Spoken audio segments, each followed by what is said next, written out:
Duke Faust stands alone in his dimly lit office. He turns expectantly toward the sound of an approaching visitor. A young blonde girl enters, acknowledging the Duke's sudden summons. The Duke identifies her as his most elite trainee. He announces her selection for a critical first mission. The girl stands before the Duke, awaiting her specific instructions. He bestows upon her the name of her new identity. Aisha looks on with a stoic and unwavering expression. A quiet tension settles over the grand office space. The Duke demands an immediate response to his assignment. She accepts the mission with a singular firm word. Her objective is to infiltrate the rival house as a fape. He explains her youth makes her the perfect unsuspecting spy. He questions her loyalty if she were ever caught.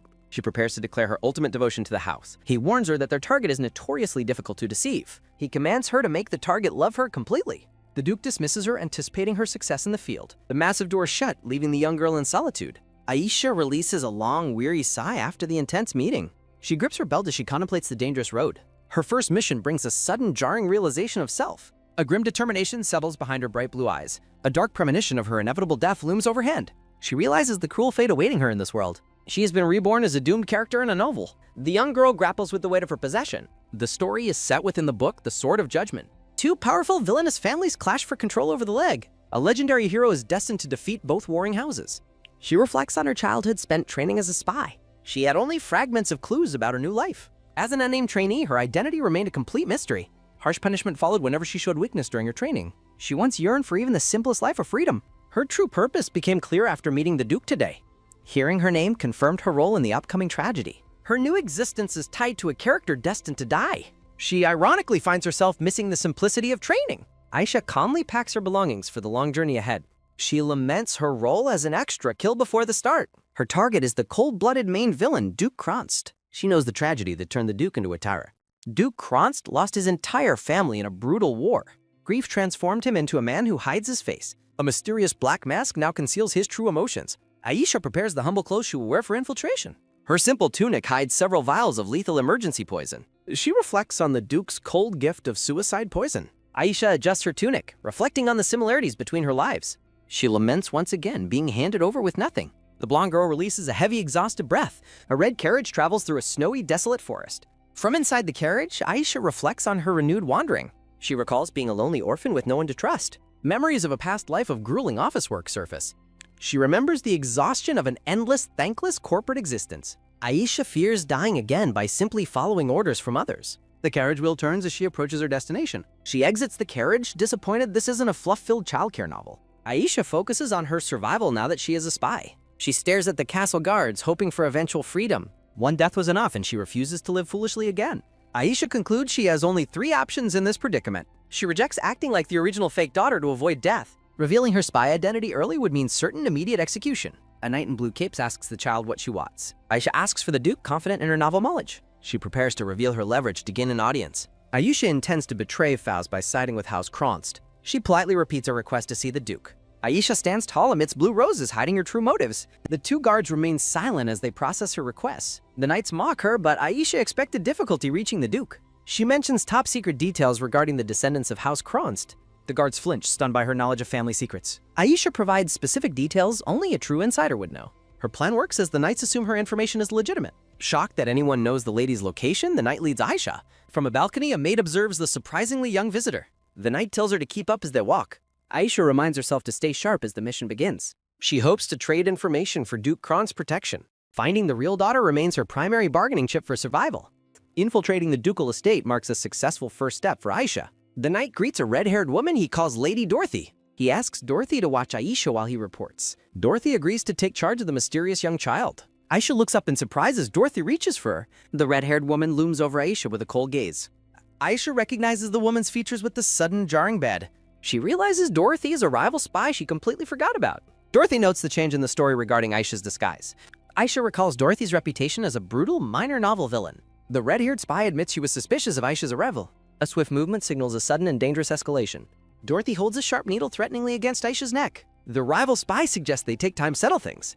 Aisha panics as her survival plan falls apart so quickly. Dorothy yells that she will execute Aisha immediately on the spot. Aisha shouts in denial as the rival spy lunges toward her. Dorothy demands Aisha stop as the girl sprints away in panic. Aisha runs up a grand staircase, desperate to buy more time.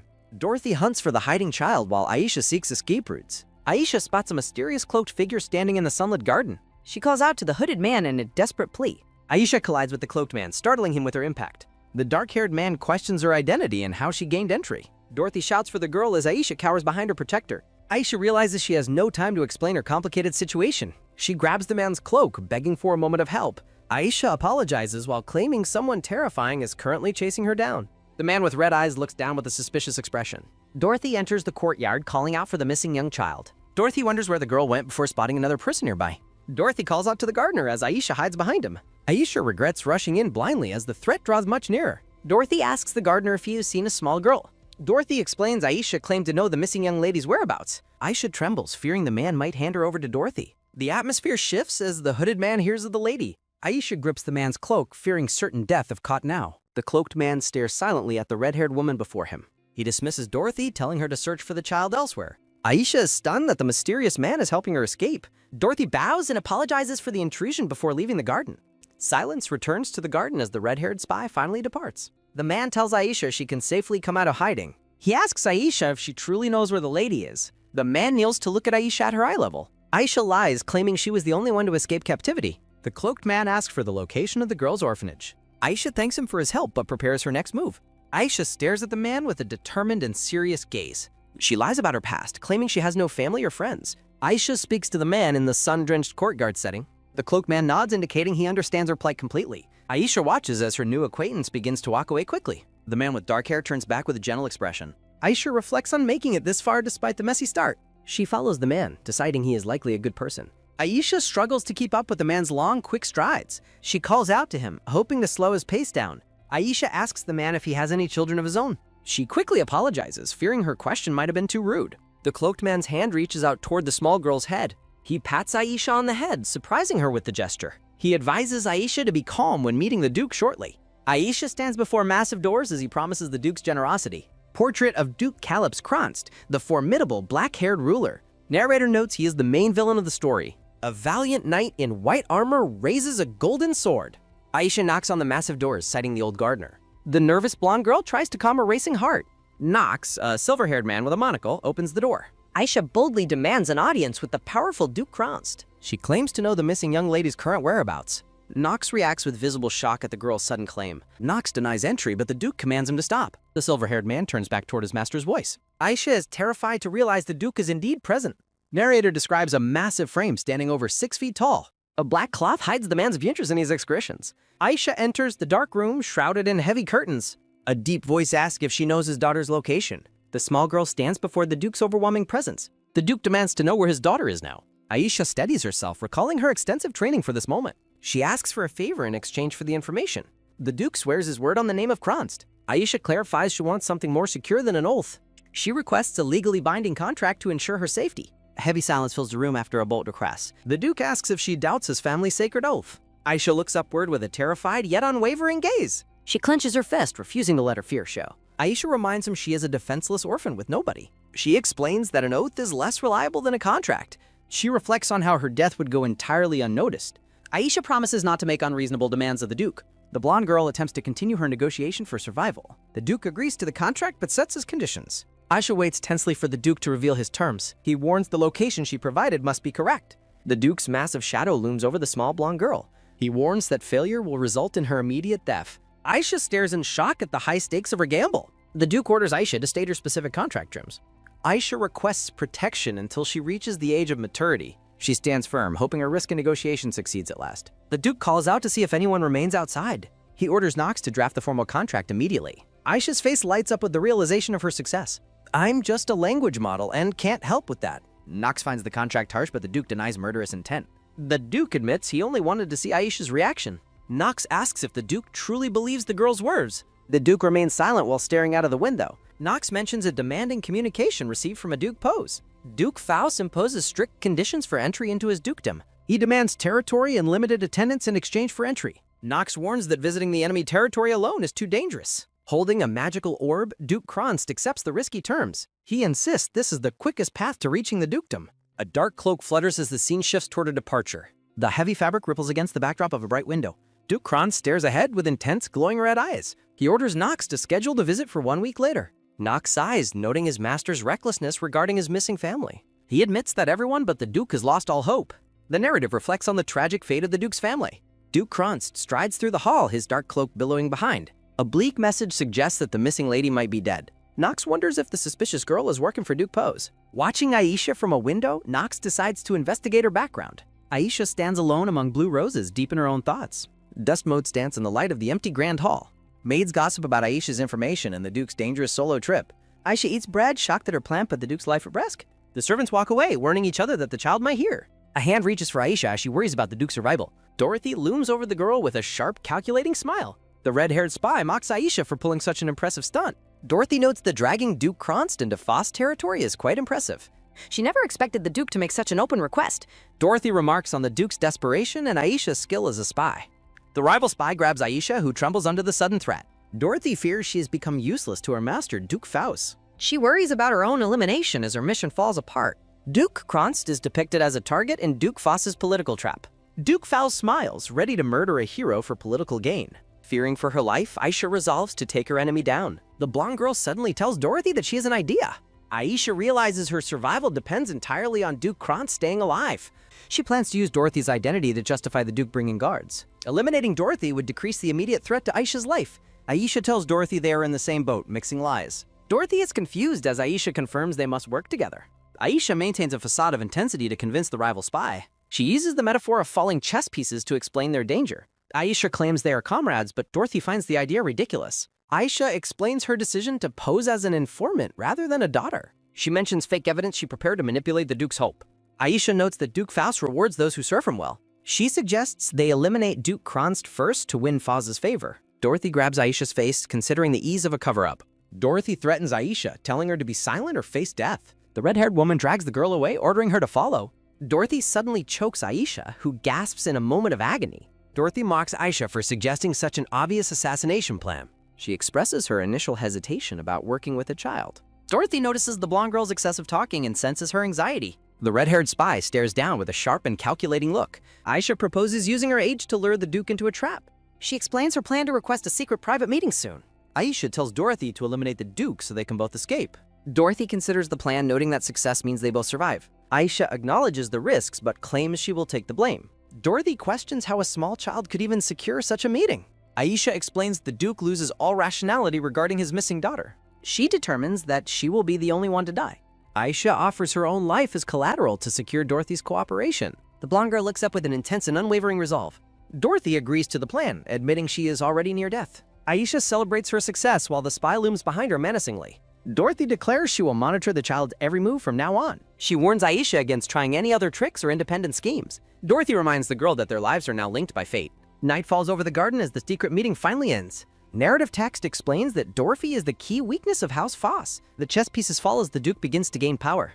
Aisha wonders how she will eventually prove Dorothy is a spy. Dorothy leaves the room, ordering Aisha to remain inside and wait. Aisha feigns a deep sleep until she hears the spy leave. As soon as the door shuts, Aisha wakes up and prepares. Aisha searches through Dorothy's things, knowing she must act very quickly. She sprints to the castle, recalling how spies send the reports. Aisha prepares a bucket of water to reveal hidden secret ink. She retrieves a wet garment to search for the hidden messages. Narrative text explains that invisible letters only appear when soaked in ice. Aisha successfully finds the physical evidence proving Dorothy is a spy.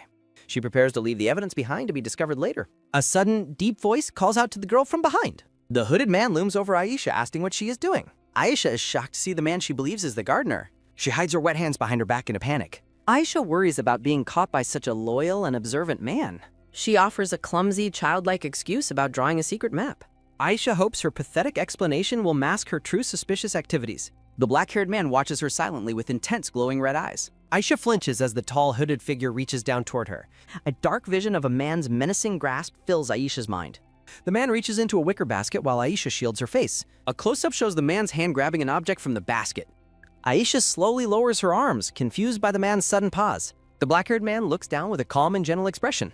He surprises the girl by offering her a sandwich from his basket. The two stand together in the silent moonlit garden of the estate. Aisha reflects on her success in deceiving the man with her innocence. Aisha thanks the black-haired man for helping her during their first encounter. The black-haired man notes that the clothes were far too large for her. He asks the blonde girl if she is being bullied by the maid. Sitting on a stone bench, Aisha claims she only wanted to help with laundry. Aisha apologizes for lying and begs the man to let her mistake slide. The black-haired man warns the girl not to repeat such behavior again. Aisha reflects on how the man feels much warmer than his cold exterior suggests. She mentions how difficult it was to obtain even bread at the orphanage. The man assumes she was poorly fed after seeing a dark, tragic vision. Aisha exclaims that the sandwich is the most delicious thing she has ever eaten. He offers her more food and tells the girl to eat her fill. Aisha happily eats the snack while thanking the kind man for his generosity. The black-haired man feels a strange, ticklish sensation from her genuine gratitude. Aisha recalls how he believed her childish words and protected her previously. She hopes to gain noble protection by making this gardener her supporter. The black-haired man offers a dark cloth to the girl to wipe her face. Narrative text explains Aisha's need for a guardian who is truly reliable. The two sit together in the quiet garden under a warm, glowing light. Aisha considers the possibility of the man becoming her official guardian. She imagines a happy future once her business with Dorothy is finally settled. Sitting on the bench, Aisha fidgets with the handkerchief provided by the men. Aisha asks the black-haired man if he has ever wanted to have a child. The atmosphere turns cold as the man sternly states he doesn't need another child. He looks away with a grim and very distant expression under his hood. Aisha flinches as the man coldly reiterates his lack of desire for children. He ends the meeting as Aisha reflects on the fact that he already has a child. Aisha watches the man walk away, curious about the pain in his past. Alone in her bedroom, Aisha wishes she could have a guardian like him. She warns herself to stay focused and not let her heart grow weak. Image. Dorothy bursts into the room and shouts Aisha's name in a rage. The red-haired woman demands to know where the girl has been until now. Aisha claims she was snacking with the gardener, but Dorothy remains suspicious. The blonde girl lets out a nervous laugh to hide her inner panic. Dorothy stares at Aisha with a cold, untrusting silence after her explanation. A narrative bubble announces that the Duke was informed of a private meeting request. Wearing a gold and black mask, Duke Kronst arrives for the secret meeting. Aisha plans to use fake information about his daughter to bait the Duke. The masked Duke questions the extreme secrecy of the information they are discussing. He warns that the information better be important enough to warrant meeting alone. Aisha claims the young lady spoke to her directly to lure him in. Hiding nearby, Dorothy prepares to strike with a dagger to eliminate the Duke. Dorothy plans to use the confusion of the murder to escape the country. Aisha realizes Dorothy will fail the assassination because of her own intervention. Dorothy lunges from the shadows with a glowing blade to strike the Duke. The masked Duke's red eyes glow as he senses the sudden threat. Aisha throws herself in front of the Duke just as the blade descends. Narrative text reveals that Aisha is the one being assassinated in the chaos. Aisha collapses on the floor bleeding as the shocked Duke reaches out. Dorothy stares in disbelief, asking why the girl would protect their enemy. Dukron shouts for help while identifying the female assassin in the room. Aisha realizes that although she avoided her vitals, the wound still hurts immensely. Looking at the arrested Dorothy, Duke Kronst considers the progress of the current plan. Dorothy screams in fury while Aisha looks back with a tired, smug expression. Narrative text explains that monsters from the north invaded the continent 5 years ago. The continent fell to the monster army until a legendary hero finally appeared. The hero is identified as Duke Kronst Krips of the Frozen Kingdom. Using ice powers and a defensive wall, the Duke turned the tide of gore. The 5-year war against the monsters finally ends in a victory for humanity. Returning as a hero, Duke Kronst is hailed as the kingdom's impenetrable shield. However, the hero's return is greeted by a sudden and tragic development. Duke Kronst is shocked to receive news of his beloved family's mysterious disappearance. Driven to madness, the Duke searched frantically for clues but found absolutely nothing. The scene shifts to the quiet moonlit floor of the Duke's empty office. Duke Kronst questions the purpose of his fighting now that his family is gone.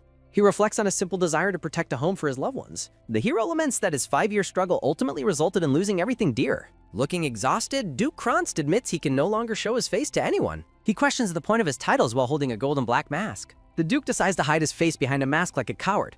Walking through the garden, he admits that every aspect of his life exhausts him. He masks his expressions and hides his pain while supporting his family's head. A close-up shows the Duke's hands opening a small ornate vial. Duke Kronst decides to put down his burdens and find a moment of peace. A young blonde girl suddenly runs into the cloaked man, calling for attention. Aisha begs to hide for a while, claiming she is being chased by someone. The scene shifts to the blonde girl sleeping soundly in a large bed. Sitting by the bed, Duke Kronst reveals he knew Aisha was always a spy. He admits that years of opposing the Faust family made him an expert on them. He recalls their history of using poison, compounding skills, and various spy networks. The Duke explains that he had no choice but to suspect her immediately. Aisha's activities in the laundry room confirmed his suspicion that she served House Foss. He wonders why she went so far to survive despite the obvious risks involved. Duke Kronst wonders if her current condition is just another part of a scheme. A narrative bubble questions if this situation is orchestrated by the Foss family. The Duke watches over the sleeping girl, his red eyes glowing in the darkness. He hesitates to reach out as he considers the true nature of the child. A close-up shows the Duke clenching his fist as he processes his thoughts. Thanks to Aisha's actions, the Duke secured evidence and arrested the rival spy, Dorothy. Duke Kronst determines that he needs to watch the blonde child a bit longer. Aisha eventually wakes up and wonders how long she has been unconscious. The masked Duke asks why she would pull off such a reckless, dangerous stunt. He warns her that a slightly different strike would have been fatal to her. Aisha looks up at the masked man with wide, bright blue eyes. He tells her to stop the flattery, revealing he knows she is a Foss spy. Aisha's stunned as the Duke demands she drop her innocent facade. The Duke asks if the woman who tried to kill her was named Dorothy. He explains that Dorothy was also secretly gathering evidence to prove Aisha was a spy. Aisha realizes Dorothy's frequent absences were actually spent investigating her own secret activities. The blonde girl looks down in despair, regretting her own short-sightedness and failure. Aisha realizes that Dorothy's arrest means the rival spy will definitely expose her identity. Narrative text explains Aisha's desperate plan to risk her life for the Duke. Aisha realizes that sacrificing herself ensures Dorothy's accusations are seen as lies. Recovering in bed, Aisha reflects on Dorothy's unexpected investigation of her activities. Looking at the masked Duke, Aisha fearfully asks if she will die. Aisha's voice trembles as she tries to clarify her panic question. A heavy silence fills the room as the masked Duke watches the girl. The masked Duke's hand slowly reaches out toward the frightened girl's head. Aisha is bewildered as the Duke gently pats her head to comfort her. A close-up shows the masked Duke looking down with a weary expression. He tells the young girl to remain calm and stop her panicking. The Duke presents an old document and tells Aisha to read it. Aisha focuses on the ornate paper, trying to understand its purpose. Looking confused, the blonde girl asks why he is showing her this document. A close-up shows a valid contract signed by Cross-Carips and Aisha. Aisha gasps in realization, her blue eyes sparkling with shock and joy. The Duke tells her to stop panicking and live as she was. He promises to arrange for her adoption into a noble family later. Aisha notes that he already knows she is a spy for House False. Wringing a wet cloth, the Duke notes she still protected his life. He explains how her intervention provided him political leverage in Faust territory. Sitting by her bed, the Duke admits he feels indebted to her. He decides to give the girl a chance to prove herself further. Aisha is moved to tears while the Duke tells her to rest. A close-up reveals the Duke's eyes as he calls her his benefactor. The masked man shows a genuine, warm expression behind his mask. He tells the girl to stop talking nonsense and get some sleep. Later, Aisha happily thanks the staff while being served strawberry cake. Maids pamper the girl, making her wonder if such treatment is appropriate. Aisha looks thoughtful while eating, contemplating her new status in the castle. Narrative text explains that House Faust officially apologized for the incident. The Duke departs from the castle, leaving Aisha behind under royal protection. Looking at an empty plate, Aisha reminds herself she must remain independent. A maid suggests doing chores, and Aisha eagerly offers to help. Aisha turns her head quickly as a maid calls out to her. Standing by a window, the blonde girl looks for someone outside. Aisha asks if the gardener has failed to show up for work. The maid suggests he is on vacation, leaving Aisha feeling lonely. Aisha looks out the window with a disappointed and longing expression. The black-haired gardener suddenly appears in the room with his basket. Aisha's face lights up with pure joy at the sight of him. Shouting for him, the blonde girl rushes to hug the gardener's legs. 3 small panels show the hooded man pausing in surprise at the hug.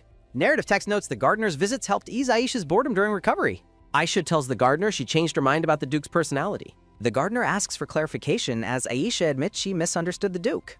Eating a sandwich, Aisha mentions how the Duke forgave her huge mistake. The hooded man leans in and asks what mistake she is referring to. Aisha playfully refuses to reveal her secret to the hooded man. Narrative text notes he was the first person to show her kindness. However, the gardener disappeared immediately after the Duke left the castle. Aisha wonders if the gardener is sulking because she kept a secret. A woman tells a young boy to be quiet while his mother works. Aisha notes how happy the mother and child appear while working together. Remembering the gardener had a child, Aisha wonders if they are vacationing. The blonde girl watches the mother and child leave the grand hallway. Looking wistful, Aisha wishes she could have a happy family as well. A maid calls out to Aisha, who promises to be right there. Maids prepare Aisha for a monumental meeting by brushing her blonde hair. Viscount and Viscountess Frisia greet Aisha, praising her bright and pleasant nature. The couple introduces themselves while Aisha prepares to show her refined manners. Aisha performs a flawless deep curtsy to impress the noble Frisia couple. Surprised by her grace, the couple asks if the Duke taught her. Aisha claims she studied diligently on her own to meet their expectations. The Viscount sits back and asks the young girl for her aid. Aisha reveals she is 5 before being asked about House Frisia's history. Aisha recalls her intensive research determined to score points with the couple. Aisha explains the family's history of noble titles earned through agricultural skill. She details their fertile territory and primary crop to prove her thorough knowledge. Aisha expresses a desire to research and gain experience in farming herself. The couple is stunned as Aisha offers to marry for their glory. Setting down her tea, Aisha vows to become the foundation of Frisia. Drinking tea, Aisha feels her preparation makes her the perfect adopted daughter. A heavy silence follows as the stunned couple struggles to find words. Aisha notices their sudden change in expression and wonders what went wrong. The Viscountess thanks her for the study as Aisha worries about mistakes. Aisha sits small and quiet, clutching her teacup during the awkward pause. The blonde girl stands up to address the Viscountess with a proposal. A servant interrupts the tea time to deliver a telegram from the Duke. The couple excitedly assumes the Duke found his daughter and plans a banquet. The servant's grim expression signals bad news as she begins to read. A teacup falls as the news reveals the Duke's daughter was not found. The servant explains the Duke's exhaustive failed search and his immediate withdrawal. Aisha is left in disbelief at the news that the princess is gone. The Viscountess urgently tells Aisha she must prepare for an immediate change. A close-up shows the shattered teacup and spilled milk on the rug. The scene shifts to the desolate Andra swamps within the Faust dukedom. The Duke holds a tattered child's sock, asking if anything else remains. A soldier confirms no other traces were found in the swamp's ruins. Behind his mask, the Duke is overwhelmed by the weight of failure. Narration explains that if the girl was there, survival was effectively impossible. The word 0 marks the finality of the search in the wasteland. The hero laments his inability to even call his daughter's name properly. Resigned, the masked Duke orders his forces to withdraw from the territory. He walks away from the ruins as the sun sets over the swamp. Feeling his reason for living has vanished, the Duke seeks a final end. Clenching his fist, the hero decides he must end his own life. The Duke believes that ending everything is his only way to atone. Back at the manor, a man asks Aisha why she isn't with the Count. Narration notes the princess is still alive in this timeline-specific orphanage. A young, terrified version of Aisha stares with wide blue eyes. Aisha holds the signed contract, realizing it remains legally valid. Aisha flees, knowing she is now a target for elimination. Cornered against a massive door, Aisha fears her impending death. Determined to survive, Aisha resolves to find a way out. Recalling her infiltration, Aisha relies on her memorized mansion layout. Spotting a ventilation shaft, Aisha identifies a path to the garden. Aisha desperately crawls through the cramped and dusty ventilation shaft. Navigating the narrow crawl space, Aisha moves toward her only escape. With a determined look, Aisha prepares for her next move. A past life memory surfaces of relatives arguing over insurance money. The woman in the vision looks down with heavy, dark eyes. A feeling of repetitive tragedy and misfortune overwhelms her thoughts. Looking in a mirror, the woman sees Aisha's blonde reflection. Living in poverty, she recalls the suffocating weight of endless bills. Reincarnated, she simply wished for a peaceful and ordinary life. Despite knowing the story, Aisha struggles to change her fate.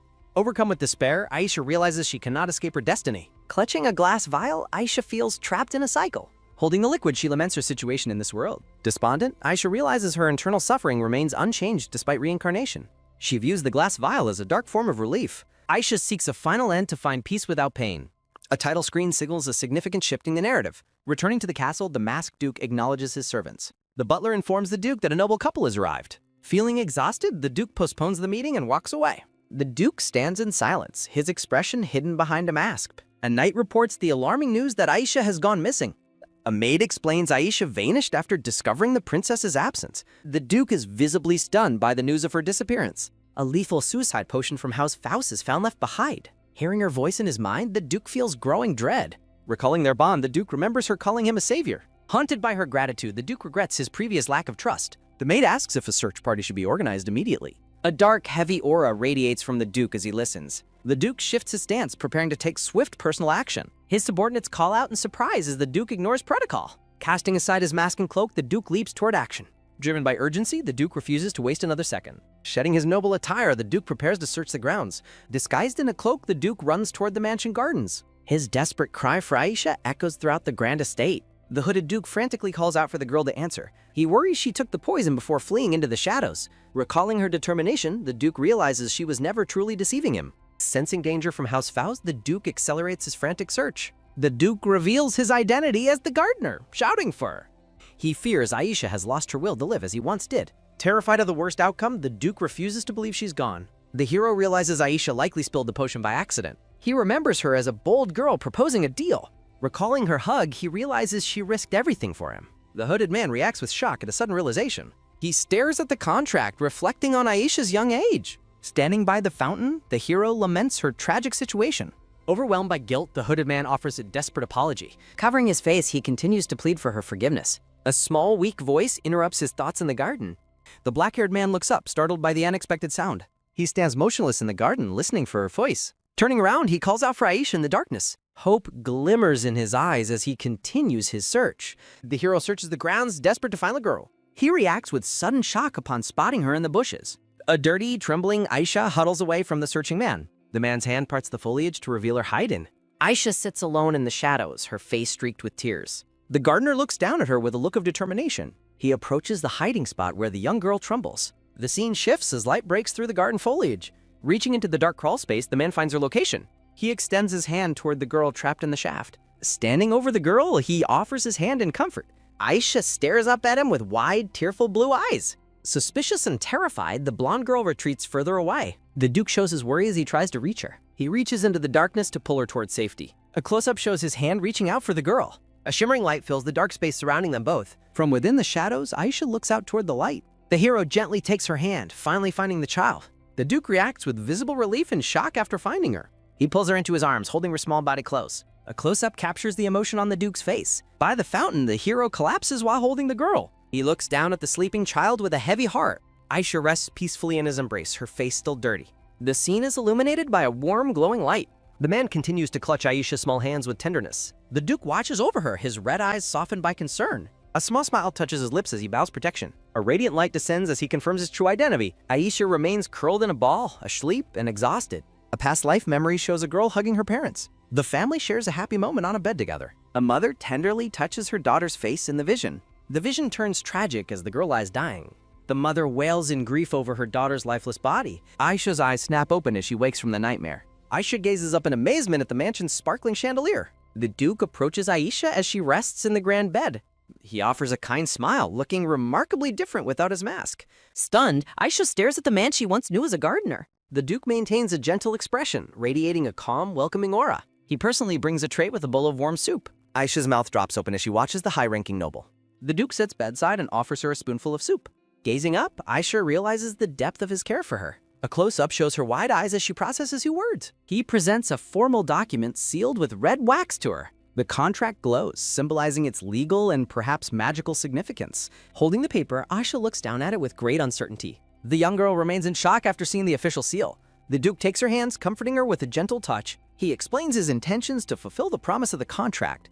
Aisha looks away, her mind racing with the weight of adoption. He leans down, speaking softly to the child sitting in bed. Her blue eyes look down, reflecting a mix of sadness and confusion. His gloved hand carefully secures her small, trembling hand in his. The Duke's red eyes narrow slightly as he speaks with conviction. He bows his head closer, ensuring she understands his sincere apology. The man explains his plan to give her a new life. Stands up, his posture reflecting the authority of his rank. A close-up captures the Duke's soft sigh as he finishes speaking. He rings a bell to summon the estate staff to the room. The butler and other servants enter, standing ready for their orders. The silver-haired butler observes the scene with a focused professional gaze. From the bed, Aisha watches the servants gather before the Duke. The Duke looks at his staff, ready to make a formal proclamation. The butler and maid bow respectfully as they await the announcement. He introduces the child to the staff with a warm, proud smile. The Duke declares his decision to adopt the girl immediately. He formally announces her name as Aisha Cross to the staff. He commands the staff to treat her with the utmost respect. Wide-eyed, Aisha looks on, still struggling to believe her new reality. The Duke turns his gaze back to her, seeking her silent confirmation. He reaches out to lift the girl into a warm embrace. The Duke asks if she has changed her mind about the adoption. Aisha reflects on the many suspicious clues she previously overlooked. She wonders why a lowly gardener could freely nurse a spy. She realizes no one ever attempted to stop his frequent visits. The Duke calls out to her, noticing her sudden dazed expression. Frustrated with herself, Aisha realizes she was far too dense. She watches as the servants continue to bow before their master. She notes that this timeline differs greatly from the original story. Standing before her, the Duke represents a significant change in fate. He holds her close, offering a sense of safety and belonging. A faint, genuine smile touches the Duke's lips as he holds her. Aisha finally recognizes him not as a master, but as a savior. The ducal castle has remained quiet for 5 long years. Narrative text explains that Aisha's sudden adoption has completely disrupted the castle. 2 maids gossip about seeing the Duke's handsome face for the first time. A servant questions the Duke's decision to adopt a lying, mysterious child. The black-haired man watches the blonde girl with a soft, rare smile. The staff speculates if the Duke's grief is causing poor life decisions. Mai, the head maid, sternly silences the servants' disrespectful gossip. She reminds the staff that their duty is simply to obey orders. Mai dismisses the servants, ordering them to return to their various duties. Someone walks through the hall while a maid leaves in the background. The silver-haired aide with glasses looks on with a deeply troubled expression. Knox knocks on the large office doors and is told to enter. Knox asks about the child's condition while noticing her absence from the room. Duke Cross reports that the girl is only exhausted, not sick or injured. The Duke slams his hand on the desk to emphasize his point. The black-haired man asks the silver-haired aide why he is questioning him. Knox asks the Duke if he has anything else to say first. Knox notes that the Duke acts as if he is her biological father. He questions why an orphan child was brought into the main bloodline. Knox acknowledges Asya's cleverness but remains skeptical of her true intentions. He points out the suspicious nature of a child with unknown origins. Narrative text emphasizes the extreme suspicion surrounding the girl's initial claims. The silver-haired aide continues his logical argument against the child's presence. Knox points out the undeniable fact that the young lady was missing. He suggests the girl's information could have been a lie from the start. Knox suggests she is a spy, but the Duke warns him to stop. Knox insists that both House Faust and Daktia are acting very suspiciously. Narrative text reveals that enemies have always coveted the Duke's unique trait. A massive ornate sword stands as a symbol of House Kraus power. Banners of the Kingdom of Daktia represent their long-held dreams of continental unification. Knox urges rational thinking while the Duke questions the aide's blatant insolence. Knox suggests sending the girl to an orphanage or finding another noble. Duke Cross reveals that the formal adoption papers have already been signed. Knox reminds him of the many children who tried to deceive him. The aide trusts that the Duke won't let sympathy cloud his judgment. Knox desperately asks why this specific child was chosen over all others. The Duke stares ahead with a cold, intense, and unyielding red gaze. Flashbacks show the Duke rescuing the small girl and bringing her home. The Duke admits that saving the girl was his only remaining choice. He explains he spent his life protecting a home that is now empty. The man grips a paper, lamenting that he only has worthless medals. Duke Crossed admits his exhaustion, shocking Knox with his rare show of vulnerability. Knox's eyes widen in disbelief as he listens to the Duke's confession. The Duke asks his loyal aide to trust his judgment just a little. Knox falls silent for a long moment before finally yielding to the Duke. Knox demands a single promise as Aisha eavesdrops on their private conversation. Aisha sits alone at a desk in her room as rats scurry nearby. Knox warns that if the child ever becomes a threat, action follows. The silver-haired man continues his grim ultimatum regarding the young girl's future. Knox demands the Duke abandon the girl without hesitation if she betrays him. Blonde girl Aisha walks through the Grand Manor hallway alone. Aisha suddenly stops when she recognizes a man in the distance. The silver-haired man Knox walks toward her with a neutral expression. Aisha resolves to befriend those who assist her beloved uncle. Knox offers a brief, hesitant response to Aiza's bright afternoon greeting. Aisha accepts the cold treatment as the natural price of lying. The young girl reflects on her. I'm just a language model and can't help with that. Aisha's small hand knocks firmly against the large ornate office doors. The girl bursts into the room with a joyful, energetic shout. Duke Crossed looks up from his desk to acknowledge Aisha's arrival. The black-haired man lifts the girl, questioning her presence in his office. Aisha admits she sought his company because she felt lonely. A small mouse nibbles a cookie into a specific, recognizable shape. The Duke identifies a secret telegram sent from House Foz. He explains how trained mice nibble cookies into untraceable message shapes. Spies deliver reports via repair shops while the Duke uses cookies. Secret message routes span the palace, noble estates, and northern regions. These thorough methods are what allowed the Duke of Faust survival. Aisha watches her uncle intently as he processes the secret information. The black-haired man finishes reading the contents of the cookie telegram. The message confirms her adoption and mentions an upcoming air test. Aisha is shocked to find a mention of Dorothy's imminent disposal. The Duke notes that disposal is the standard fate for spies. Aisha laments that her uncle's kindness made her forget cruel realities. A vision of the chained redhead, Dorothy, represents her grim fate. The Duke's red eyes glow with intense, barely contained anger. Aisha worries she has revealed too much regarding her secret identity. The Crossed House requires an heir for regular monster hunting duties. Narrative text recalls the recent collapse of hope for finding heirs. The girl regrets ignoring her uncle's feelings during their recent talk. The Duke vents his rage at the sender's callousness toward children. Aisha is frightened by the sudden display of her uncle's insanity. The Duke orders Mai to care for Aisha and summon Knox. The girl watches the man with a pensive and curious expression. Narrative text notes that the man appears to be extremely angry. A fork plunges into a fresh strawberry atop a layered cake. Aisha eats her dessert while lost in deep private thought. The blonde girl resolves to stop relying so heavily on others. May prepares to leave while Aisha plans to improve her image. Aisha resolves to shed her reputation as a liar through warmth. The girl looks up at the headmaid with wide eyes. Aisha offers to share her snacks with the stern brown-haired woman. Mai coldly tells the girl to stop trying to befriend them. Aisha is stunned into a silent daze by the maid's rejection. Mai explains that servants reject the liar who failed her mission. A close-up highlights the girl's shock at the woman's harshness. Aisha sags in her chair, appearing small, dejected, and lowly. The girl forces a wide, cheerful smile despite her internal pain. The maid is visibly startled by the child's sudden, resilient cheer. Mai bids the girl a cold farewell and tells her to rest. Aisha sits alone at a dining table, looking visibly disheartened. In his office, Duke Crossed expresses deep disappointment to Knox. The Duke sighs, lamenting the failure of their current situation. Knox reports that the imprisoned assassin maid has unexpectedly died. Duke Crossed demands to know how she died under surveillance. Knox explains that both the interrogator and monitor found her dead. The maid resisted, but the interrogator met a different end. The silver-haired aide reveals that the interrogator took his life. Duke Crossed notes the unusual atmosphere before the upcoming test. He orders Knox to increase security and protect young Aisha. Official documents and ink sit prepared on the Duke's desk. Duke Crossed announces he will officially introduce Aisha to everyone. The three gather in the office to discuss the girl's future. The Duke gets Aisha's attention while she eats her cake. Aisha is shocked by the sudden news of her formal status. The Duke confirms she is now officially a Cross family member. The blonde girl looks up at the Duke in wide-eyed disbelief. Aisha internally worries about her lack of an ice ability. Successors must prove themselves through 3 exams involving powerful abilities. Traditionally, only direct descendants with magical gifts become the heirs. The Duke remains the sole Crossed left after his family's disappearance. Aisha questions if an adopted child is truly eligible to compete. Duke Crossed clarifies his intention to name her as his daughter. Aisha realizes he wants to formalize her adoption before the vassals. The young girl wipes her face, processing his kind gesture. Aisha softly thanks the black-haired man for his surprising decision. The young girl's eyes widen as the Duke reaches for her. Duke Crossed picks up the girl, telling her to trust Knox. Aisha notes the Duke's heavy armor as they prepare to part. The Duke jokingly encourages Aisha to hit Nox if needed. Nox is offended by the suggestion while the Duke mock them. The aide reminds the Duke that the military expedition waits. A long silence falls as they acknowledge the impending separation. Bright sunlight fills the hall as the scene shifts forward. Aisha waves goodbye as the Duke departs from the castle.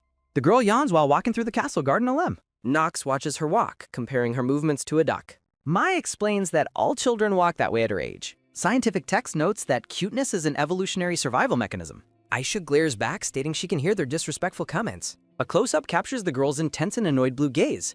Nox is bewildered by the child's sharp and defensive attitude. A panicked maid rushes in to find the silver-haired aide. She reports the unexpected arrival of a man named Marquis Lillis. Aisha looks curious upon hearing the name of the new visitor. The scene introduces the arrival of the noble, Marquis Lillis. Narrative text describes Lillis as a flamboyant collateral family member. Nox grows irritated and tells the maid to dismiss the visitor. The sound of footsteps heralds the unwanted noble's sudden approach. Marquis Lillis arrives, clearly aiming to profit from the heirless household. A servant informs Nox in lore text that the Duke has departed. Nox responds with a look of feigned, skeptical surprise at the news. Aisha decides to leave the hall before the situation turns unpleasant. A rude demand for space from Lord Text startles the young girl. The arrogant boy shoves Aisha, causing her to fall to the ground. Nox rushes toward the fallen girl, demanding to know what happened. The gray-haired man confirms that Aisha is uninjured after the collision. Text casually brushes off his expensive purple clothes with an annoyed look. The young lord asks why Aisha was arrogant enough to block him. Tex looks down at the girl with a gaze of pure entitlement. The boy scoffs at Aiza's presence now that the Duke is away.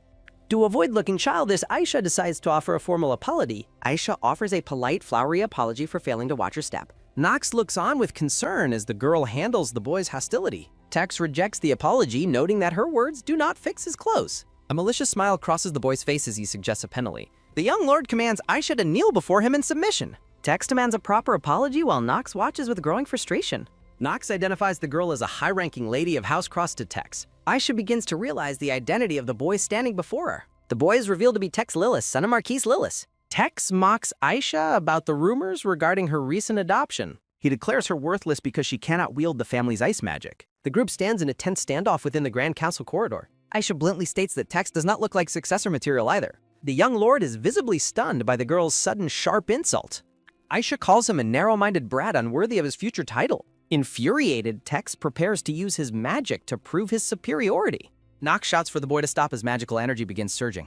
Nox shields Aisha as Tex unleashes a violent blast of ice magic. The gray-haired man checks on Aisha's safety amid the lingering frost. Tex smugly asks if his display of power changed her initial opinion. The boy continues, "I'm just a language model and can't help with that." Aisha explains that Duke Crost is respected for protecting people, not power. She tells Tex that his threats prove he lacks true qualification.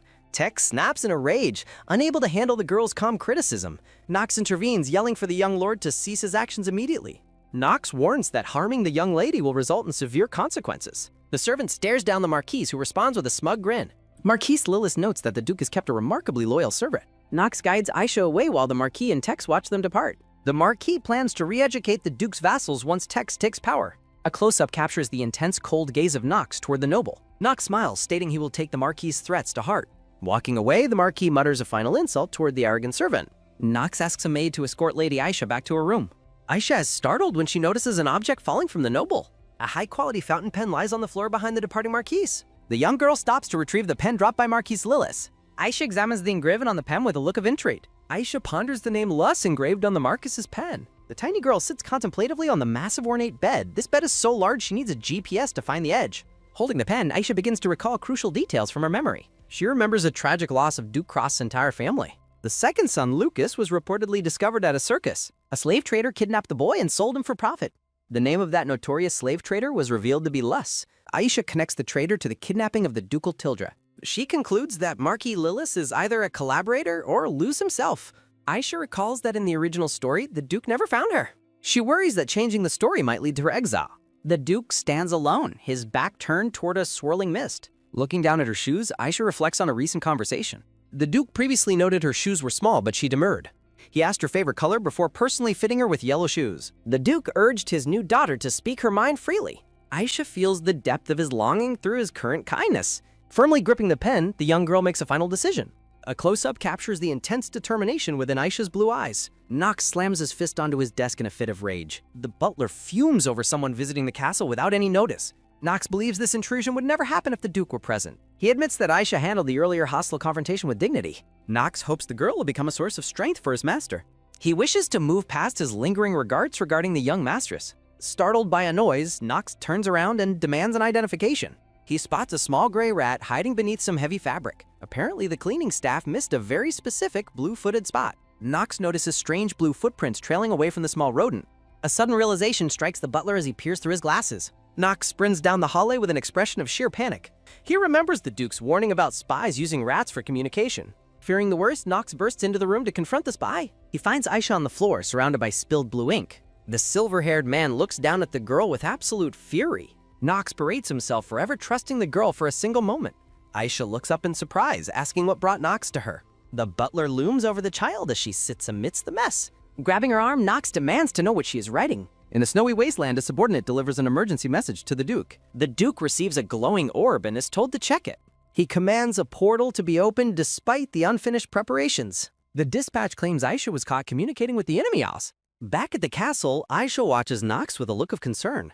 The girl calls out to the butler, who remains cold and distant. A carriage travels through the night as Knox sits inside, brooding.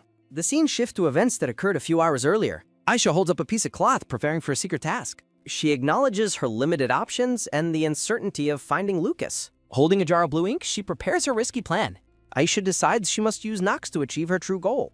The narrator explains that the Duke has studied spy methods. Narrator notes that the butler is a highly capable representative. Knox demands to know why the girl is writing on clothes. Aisha attempts to hide her work, but Knox seized her. Knox realizes the girl's writing matches a specific spy communication method.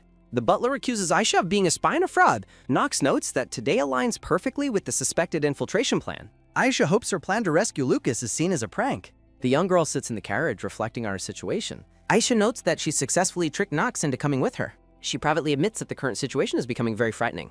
Knox sits in the carriage, radiating a cold and silent aura. The silver-haired man releases a heavy sigh as they continue traveling. Aisha observes that Knox has not spoken since they left home. The carriage arrives at the circus, signaled by a festive atmosphere. Knox and Aisha stand amidst the crowd of the busy circus. Aisha identifies this circus as the location of the lost son. They enter the grand tent as the crowd cheers for the show. The narrator describes the circus's dark involvement in various illegal activities. A masked ringmaster welcomes the audience to the night's grand opening. Knox expresses confusion and frustration at being brought to such a place. Aisha decides to use the crowded distraction to slip away from Knox. Knox frantically searches for Aisha while she runs toward the back. Aisha prioritizes finding Lucas alone to avoid further suspicion from Knox. The young girl maneuvers through the crowd to reach the restricted area. She reasons that the circus would hide Lucas in a private location. Aisha heads toward a secluded area where the valuable products are kept. The blonde girl carefully peeks through the heavy curtains of a tent. Aisha accidentally bumps into something and winces as her eyes tear up. Two tall cloaked men discover her and demand her business there. Aisha approaches the employees, pretending to be a lost rich child. She feigns distress, claiming that her parents must be looking for her. The girl puts on a convincing performance by crying for her parents. One man offers to take her to wait in the lounge. Aisha emphasizes her family's wealth and high status to entice them. She concludes that her expensive clothing makes her an irresistible target. Aisha acknowledges the danger but proceeds to use herself as bait. She believes this risky plan is her only remaining option for success. The employee takes the bait and leads Aisha toward a private room. The men lead the small girl down a dark, narrow alleyway. Aisha listens intently as the men mention an upcoming visitor's arrival. The men discuss inspecting a specific product for a visiting noble. One man expresses annoyance regarding the strict requirements of their client. They mention that Duke Faust has personally sent a representative tonight. Aisha realizes that Duke Faust is the mastermind behind the family's tragedy. She panics as the realization complicates her original rescue mission significantly. A large hand suddenly grabs Aisha, startling her in the dark. An unknown assailant tells the girl that she must sleep now. Aisha loses consciousness as she falls helplessly toward the cold floor. The scene fades to black as the young girl is captured. Aisha reflects on the pain of being hit as she regains consciousness. A sequence of rhythmic thudding sounds echoes through the dark stone chamber. The blonde girl's large blue eyes widen as she fully returns to awareness. A shadowy figure declares their absolute loyalty to Duke Faust before a group. Young Aisha endures rigorous training to fulfill her mission for Duke Faust. A child lies defeated on the ground after failing to escape her captors. A gentle hand reaches out to touch the young blonde girl's head. The girl is confused by the sudden appearance of a mysterious cloaked man. Aisha looks up at the man and asks for his identity. A boy with black hair and blue eyes checks on the fallen girl. The girl stares at the boy and asks who he is. Aisha notes the boy's distinctive pitch black hair and striking blue eyes. She realizes the boy looks exactly like a young Duke crossed. The young girl feels confident that her rescue mission will be simple. Aisha observes how young and vulnerable the captive boy appears in person. She claims to have lost her parents to avoid raising any suspicion. Lucas warns that only wealth provides a way out of their current predicament. The boy reveals he's been a prisoner for 5 long years. Aisha concludes this boy is indeed the Duke's missing son, Lucas. She promises to remove his restraints and escape the facility together immediately. Lucas tells her to stop wasting her energy on impossible tasks. Lucas explains the restraints suppress magic, noting the House Faust crest. Aisha prepares to pick the lock using her specialized childhood training. A memory shows young Aisha being trained by a stern, faceless woman. The trainer threatens the girl's life if the locks aren't picked quickly. A countdown begins as the child frantically picks the metal restraints. In the present, Aisha successfully unlocks the boy's heavy metal shackles. Lucas looks on in shock as the girl urges him to leave. Lucas asks if she is an agent sent by Duke Faust. He demands to know how else she could unlock those specific restraints. Aisha is stunned to realize Lucas knows exactly who kidnapped him. The girl struggles to find words in the face of his sharp accusation. Lucas mocks her as a pathetic spy sent to torment him further. Lucas questions her status as a spy while Aisha frantically denies it. Aisha wonders if she can truly deny her dark origins as a spy. She considers the Duke's grace against the inherent stain of her birth. The girl reflects on her inability to escape her past identity. Memories of Nox's suspicion and her previous life haunt the young girl. The Duke embraces her, reaffirming that she is truly his daughter. Aisha admits she was a spy but rejects that former life completely. The girl explains she never asked for the life she was born into. Aisha details her rescue by Duke Crossed after years of Faust's cruelty. She reveals she tracked down Lucas to repay her debt to the Duke. Aisha swears to return the boy to his father and his home. Lucas looks at her with intense, glowing blue eyes and deep suspicion. The boy begins to manifest a cold, magical energy in his head. A massive wave of ice magic erupts from the young master. Lucas declares he refuses to trust anyone but himself anymore. He resents his father for failing to find him for 5 years. The boy stands amidst the ice, radiating a cold and bitter power. Lucas leaves the blonde girl behind, telling her to find her own exit. Aisha laments that Lucas now views her as an enemy agent. The girl worries about the consequences if Lucas encounters Nox. A massive shockwave causes the stone chamber to begin collapsing. Aisha manages to escape, noting that Lucas might have a softer side. She explains that the falling debris conveniently shattered her icy restraints. Observing the ruins, Aisha marvels at the power of a direct descendant. Walking past defeated guards, Aisha notes the boy's impressive destructive capabilities. The blonde girl continues her search while hearing a strange sound nearby. A small kitten peeks out from the rubble, surprising the young girl. Lucas unleashes a massive burst of ice magic against his clothed captors. The boy reflects on the absurdity of being held by such weaklings. Lucas remembers Isia's sincere promise and wonders why she affected him. A blue magical energy manifests in Lucas' hand as he prepares to fight. Standing among frozen bodies, he questions if the girl told the truth. Lucas considers if she truly was an orphan forced into a dark life. He runs through the facility, comparing her struggle to his own despair. The black-haired boy decides that hearing her out might be worthwhile. Lucas spots Aisha in the distance, distracted by something on the floor. The young girl is preoccupied with rescuing a small white cat. Lucas approaches from behind, asking the girl what is wrong with her. The boy shouts at the girl, mockingly calling her a dandelion head. Aisha asks why he returned, while Lucas demands why she hasn't fled. The blonde girl sheepishly reveals she stayed behind to help a kitten. Lucas claims the cat is irrelevant as a cloaked figure approaches them.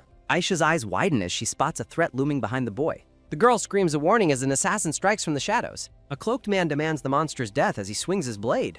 Aisha cries out in horror as the attack descends upon Lucas. A violent splash of red indicates a sudden, bloody turn of events. Nox is confronted by kidnappers who demand 5,000 gold for Aisha. The men claim they are charging a small price for her safety. Nox mocks their cliché demands while observing the blue-inked fabric. An employee interrupts, reporting that the S-rank merchandise is on a rampage. The silver-haired butler reacts with confusion to the term used for the boy. A sudden, powerful magical force nearby catches the butler's immediate attention. Nox turns in surprise as he senses an intense magical aura. The butler realizes he is sensing the activation of a powerful trait. Nox identifies the freezing energy as the legendary ice trait of House Crossed. A bloody dagger is pinned through a snake crest on the floor. Exhausted, Nox runs through the frozen halls to find the source. He determines that he must notify the Duke about this discovery immediately. Nox is suddenly surrounded by cloaked men in a dark hallway. A kidnapper halts the butler's progress, telling him he's gone far enough. The men decide to eliminate Nox quickly to avoid further noise. An assassin reaches for the butler, telling him not to feel resentment. Nox is struck down as the men claim he caused his own fate. Heavy, fur-lined boots step onto the ice amidst a swirling snowstorm. Panic guards realize they are under attack and attempt to reform ranks. A guard spots a blue banner, realizing House Crossed has finally arrived. The red-eyed Duke Kronz stands amidst a swirling icy mist. Nox rushes toward the Duke and his knights across the frozen ground. Nox desperately asks the Duke where Aisha has gone. Nox informs the Duke that Aisha is somewhere beyond the door, though he still suspects she might be a spy. Turning back toward the entrance, Duke Kronz coldly declares he will be the one to judge Aisha's true nature. Nox reacts with a start and sheepishly agrees to the Duke's command. Duke Cronus gathers blue magical energy in his hand to blast the doors open. The Duke and Nox find the black-haired boy holding the unconscious Aisha in the wreckage. Duke Cronus stares into the room, paralyzed by the sight before him. Lucas asks what is happening while protectively cradling the blonde girl. Maids attend to a sleeping Aisha in a warm, peaceful memory. Lucas remains on the ground, holding the girl close with a shadowed expression. The Duke and Nox are stunned into silence by the scene in the row. The boy looks down at the blonde girl with a sorrowful, hidden face. Lucas unleashes a wave of freezing blue magic to keep the newcomers away. Creating a barrier of jagged ice, Lucas warns his father not to come any closer. Nox gasps in realization, identifying the boy's power as the family's legendary ice trait. Lucas stares at the Duke with recognition, addressing him as Duke Cronst. Nox is overwhelmed with disbelief as the boy's identity is finally confirmed. Lucas reveals he waited years for rescue while his father focused on monster subjugation instead of his own family. The boy shuts down his father's attempts to speak, screaming at him to stay quiet. Lucas rejects his father's presence, stating he wants no excuses or attempts at atonement. Tears stream down the boy's face as he confronts 5 years of abandonment. Lucas demands to know if his father is capable of doing one simple task. The boy begs his father to save the unconscious blonde girl. At the estate, a maid asks Miss Mai if Aisha's meals should be prepared separately. Miss Mai wonders why Sir Nox took the girl away so suddenly. She remembers how the Duke warmly accepted the child despite her lies. Miss Mai recalls the joy in the estate when young Lucas was born. She reflects on her hopes for the young master to become a pillar of support for the house. A somber text confirms that tragedy struck the house while the Duke was away at war. Maids once cried out in panic as the family disappeared from the matcham. Miss Mai was left bewildered by how an entire family could vanish without a trace. For years, the people of the Duke's estate searched tirelessly for their missing masters. Miss Mai views Aisha as a wicked child for taking a place that wasn't hers. She feels the girl usurped the happiness meant for the Duke's biological family. Alone in her chair, young Aisha appears vulnerable and small. Miss Mai looks away, her cold resolve beginning to show cracks. The headmaid questions if her treatment of the child was unnecessarily harsh. Softening her stance, Miss Mai instructs the kitchen to prepare strawberries for Aisha's dessert. A maid calls out to Miss Mai, interrupting her thoughts in the pantry. The maid frantically reports that the Duke has finally returned to the estate. Miss Mai is stunned by the news as the tray of strawberries sits forgotten. An urgent notification reveals that Lady Aisha has returned in a severely injured state.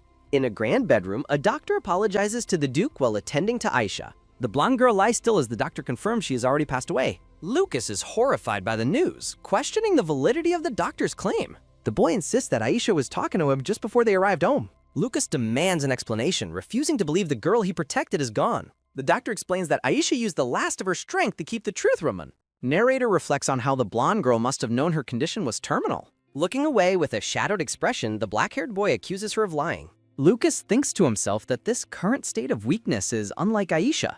Duke Cronst demands the unconscious blonde girl open her eyes immediately. I understand you want me to read that text faster.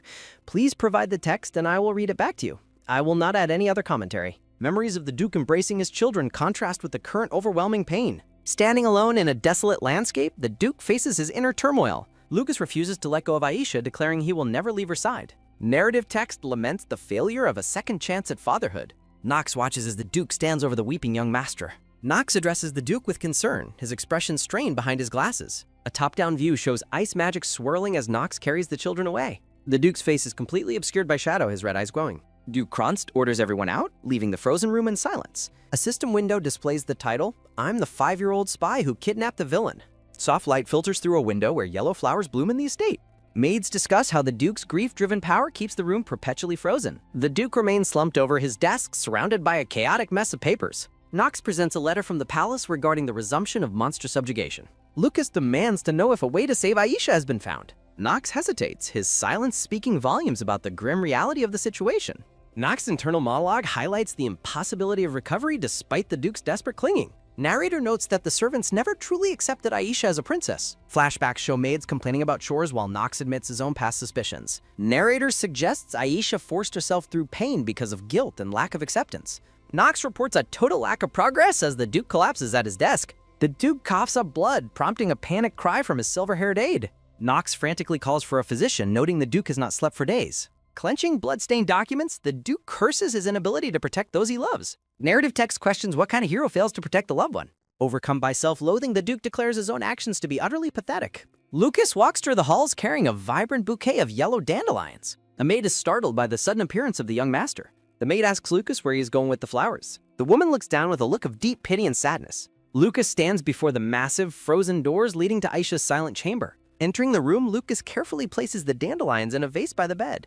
The yellow flowers stand out against the cold blue atmosphere of the room. Lucas stares at the sleeping girl, his expression full of unsaid words. The boy's mouth trembles as he struggles to maintain his composure. Lucas asks the unconscious Aisha when she finally intends to wake up.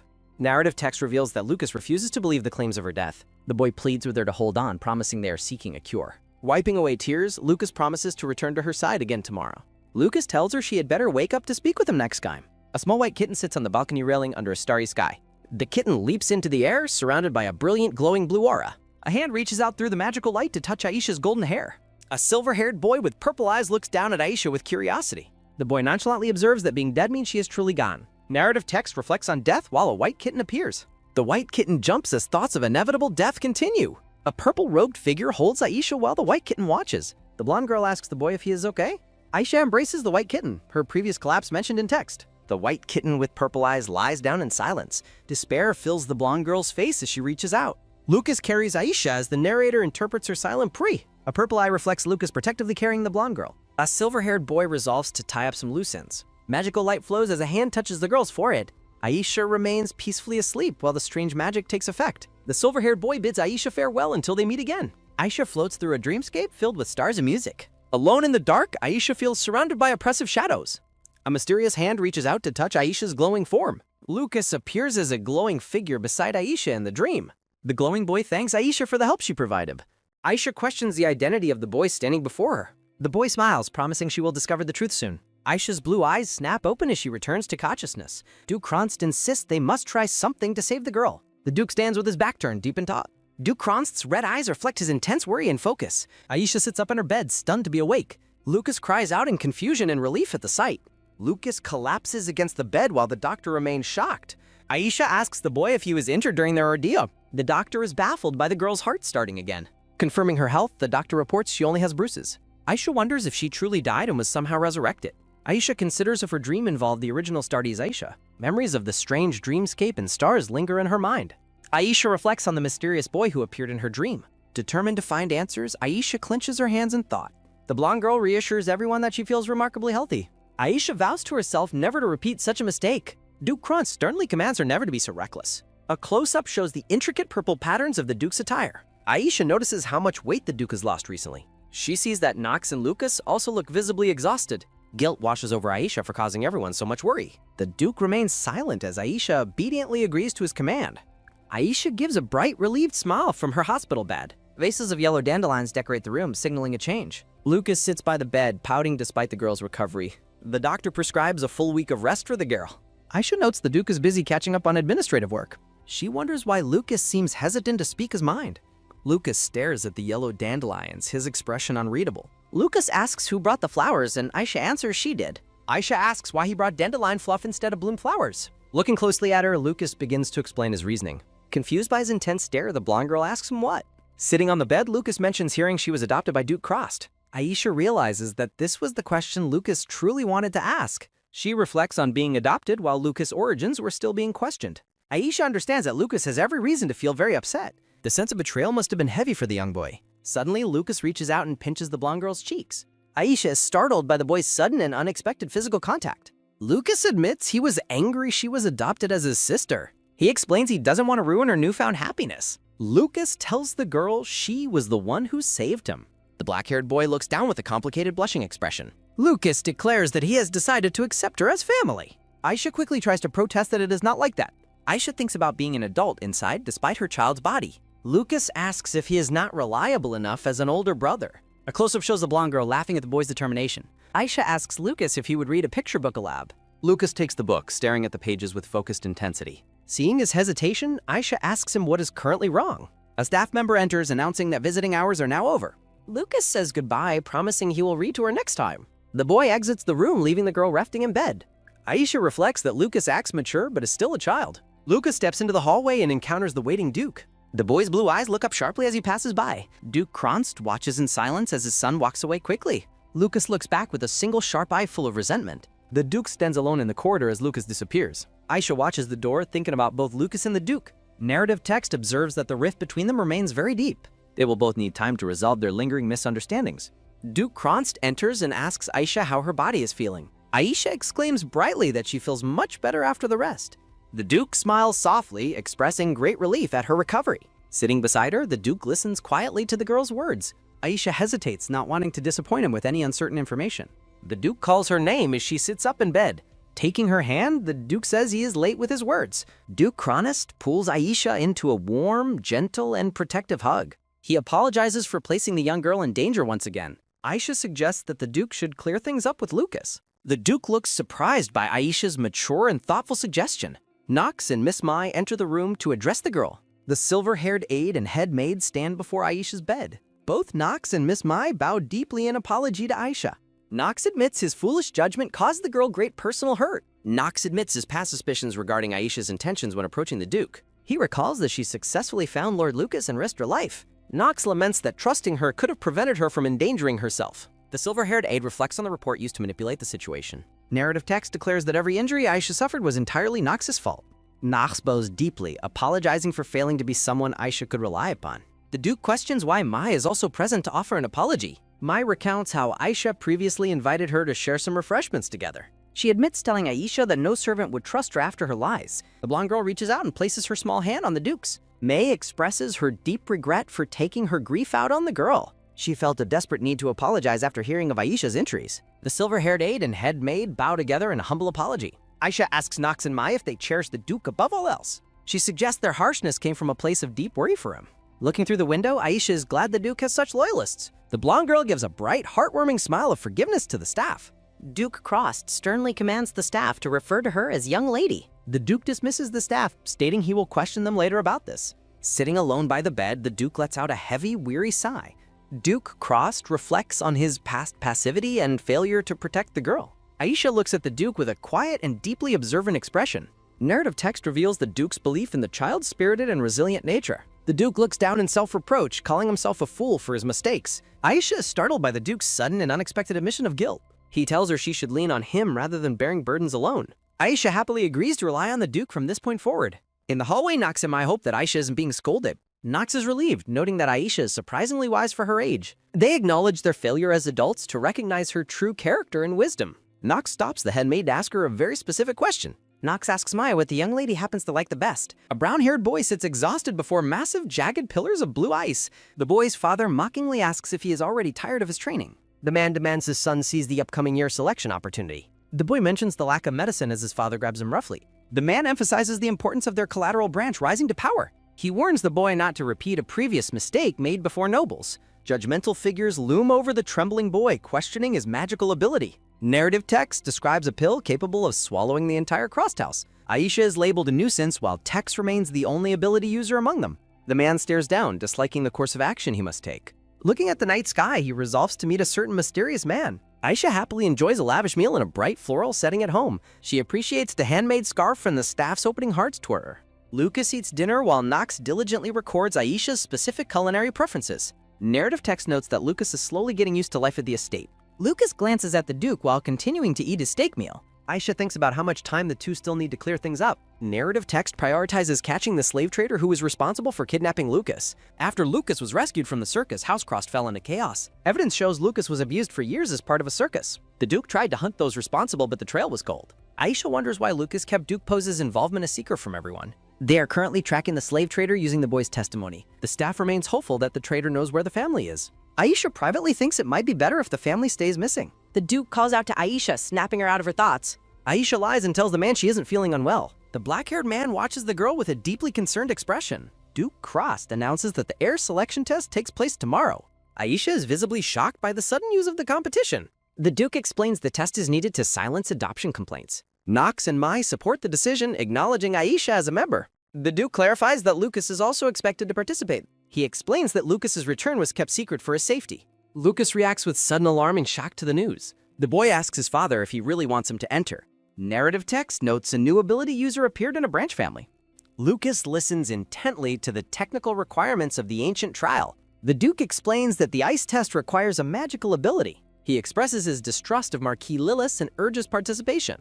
Duke Kronst apologizes for the short notice regarding the important trial. Lucas looks at his father with an expression of deep betrayal. The man views the test as a formal announcement of return. Lucas explodes in anger, cursing the house for discarding its family.